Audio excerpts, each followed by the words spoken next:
జై చిరంజీవా జగదేక వీరా అసహాయ శూరా. సుమా, ఎవరు మీరు? గడప చూస్తే తెలియట్లా? అస్సలు తెలియట్లా. నేను జగదేక వీరుణ్ణి. నో నో,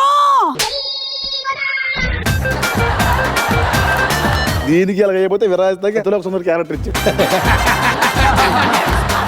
మెగాస్టార్ చిరంజీవి గారు జగదేక వీరుడులో కొండెక్కారు.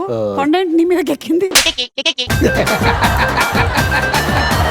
ఇంతకీ ఏది మీ అతిలోక సుందరి? ఈ నృత్యంలో నా అంగుళికం ఎక్కడో పోయినది. పోతే పోయిందిలే బొక్క. ఎవరు నువ్వు? నేను ఇంద్రజను, పైనుంచి వచ్చాను. నేను మొన్న బెయిల్ తీసుకుని వచ్చాను. ఏంటి ఇప్పుడు బొక్క? ఏంటి ఆయన చూసి టెన్షన్ పడుతున్నావు నువ్వు? ఆ అంబరీష్ పూరి నిమ్మకాయ చూపించి రాబాలిక రాబాలిక అంటున్నాడు. మనను ఒక జిలేబీ లాంటి తయారు చేసావు కుంభీ పాకం, అది తిన్న తర్వాత అలా తయారయ్యాడమ్మా.